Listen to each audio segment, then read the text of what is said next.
was life at home like? What's up, double parent home, mum and dad Yeah, around? I've been very, very lucky. I lost my dad, nearly 3 years ago now. Condolences. May Um, soul rest in yeah. peace.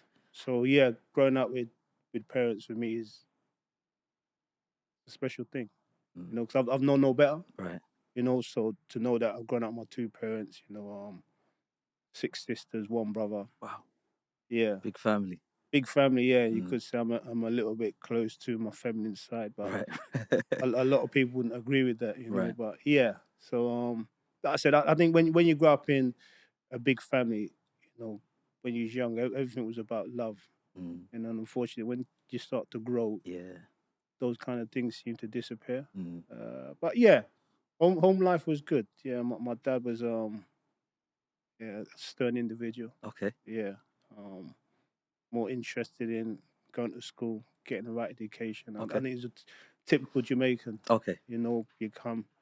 You go to school, you listen, you learn. You got no chat for the teacher and all them kind of things. You know what I mean? Old school discipline. Yeah, Right. straight. Right. Yeah. Right.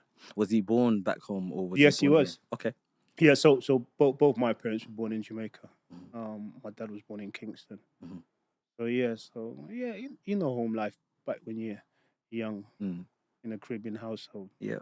And you know how it goes, man. Nah, I do. And then you moved over to London from Nottingham to London. Was that because of Arsenal in general? Yeah, that was because of Arsenal. Okay. Yeah, I think it helped. It helped my mum and dad when I was younger as well because I actually left home when I was 14. To be fair, Okay. I went to a national school for football for 2 years, Nice. and I think I made that decision because when I was young and growing up with the people I was growing up with, the way we grew up when we're young, everything's a madness. Yeah. You get to a certain stage and everything's a madness. Mm. So I kind of like made that decision when I was 14 because me and my dad were always at loggerheads. Right. I realize now because I'm a grown man now. I get it now. But when you're young, as my mum used to say to me, two balls in one pen don't work. It don't work. Yeah. And I was constantly, even to this day, I don't know why. I was always constantly challenging my dad for whatever reason. Mm. I'm just a very headstrong individual. Mm.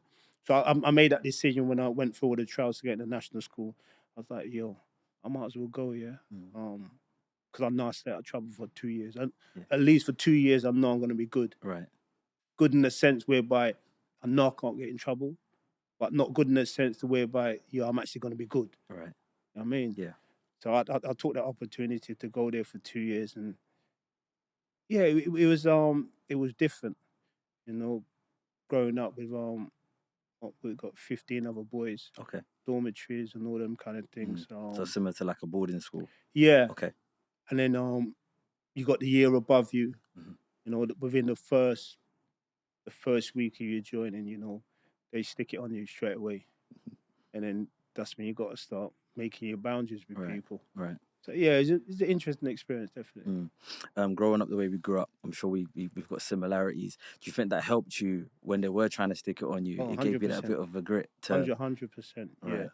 For me, it was funny because me, when I was younger, growing up, my elders always used to say, obviously, you're gonna have to deal with certain things in certain ways, but there was times when your elders used to give you some good licks. Yeah.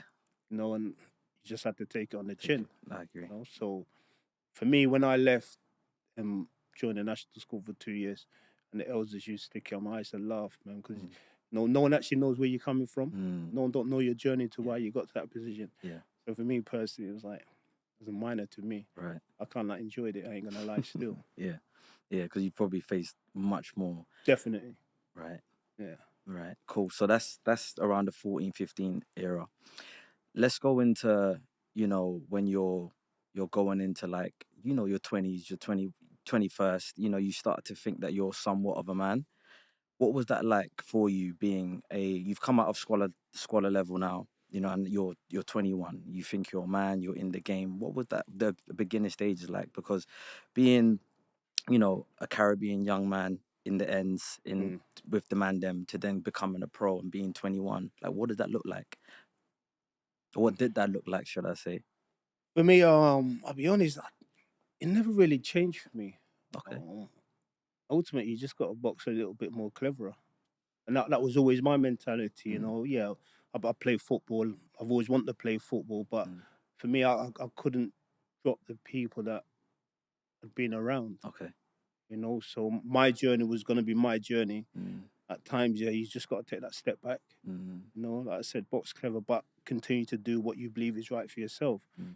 So when I was that age, 21s and that, being at Arsenal, going out on loan, coming back, um, just try to enjoy my football to the best of my ability.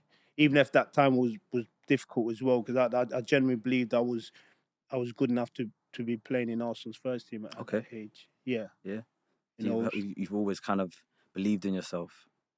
yeah, because my parents used to say, especially my mum always used to say, you know, you can be anything you want to be.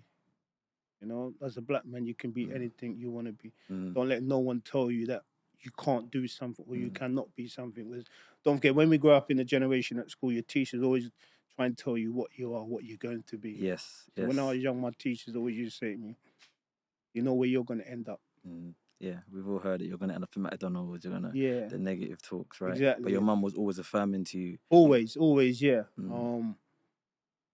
Always telling me what I couldn't do. And like my dad was like, when I was younger, let's go to school and learn your book. Mm. You know, Old school, yeah. right? Was he be a doctor, be a lawyer? Was he that sort of dad? As my dad always used to say to me, so long you never bring police to the door. Right. I mean, That was enough for him, right? yeah, Mm. that and that was enough for him. So, like I said, that's why ultimately I made those decisions when I was younger. Mm. You know, to try and say to my dad, okay, I hear what you're saying. Mm. You know, at times, yeah, things do go a little bit pear shaped still, but Mm. I try my best not to do that. So, like I said, when I was 21 ish, I already had in my head what I wanted to do. I wanted to play professional football. I believed I was good enough to play professional football. Mm. I believed I was good enough to be at Arsenal, but